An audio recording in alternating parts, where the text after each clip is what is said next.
কাল ছিল সরস্বতী পুজো, তাই ছোট্ট একটা ব্লগ শেয়ার করলাম তোমাদের সাথে। রাত 8টার সময় বেরিয়েছি কৃষ্ণনগরে ঠাকুর দেখতে। আর আমার গলা ভীষণই খারাপ, প্রচণ্ড ঠান্ডা লেগেছে, যার জন্য গলার অবস্থা খারাপ হয়ে গেছে, একটু অ্যাডজাস্ট করে নাও।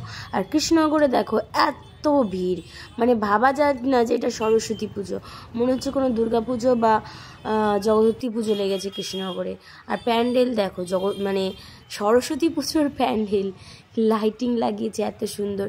জানি না আমি যে কৃষ্ণনগরে থাকি, কৃষ্ণনগরে বড় হয়েছি, কৃষ্ণনগরে পড়াশোনা করেছি, কিন্তু জানি না যে কৃষ্ণনগরে এত সুন্দর সরস্বতী পুজো হয়। আর এটা বেশ ভ্যালেন্টাইন্স ডের জন্য হয়তো একটু কারুকার্য করেছে। তো রাস্তায় রাস্তায় রোড শো হচ্ছে, অর্কেস্ট্রা, এখানে মিউজিক হচ্ছে, মিউজিক সিস্টেম চলছে, এখানে লাইটিং, দারুণ লাগে জিনিসটা। সামনে এগিয়ে গেলাম, সামনে গিয়ে দেখি কিছু দূরে অর্কেস্ট্রা একটা মেয়ে সুন্দর গান করছে।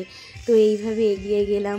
আর একটা প্যান্ডেল, যেটা তোমাদের না দেখালেই নয়, মানে ঠাকুরটা দেখলে জাস্ট অবাক লাগে যে ঠাকুরটা দেখো, ঠাকুর আর প্যান্ডেল, এটা পুরো নতুন, মানে আমার দেখা এটা নতুন থিম, যে এত সুন্দর প্যান্ডেলের মধ্যে এরকম একটা সিনারির মতন ঠাকুর করেছে। তো যাই হোক, এই ঠাকুরটা আমার ভীষণ ভালো লেগেছে।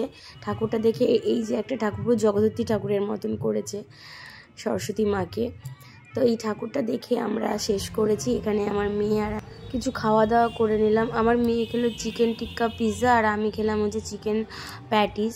তো এগুলো খাওয়ার ইচ্ছে ছিল না, আমার ছিল মোমো খাওয়ার, কিন্তু মোমো শেষ হয়ে গেছিলো। তো ভিডিওটা ভালো লাগলে প্লিজ লাইক কমেন্ট শেয়ার করবে। Tata, bye bye.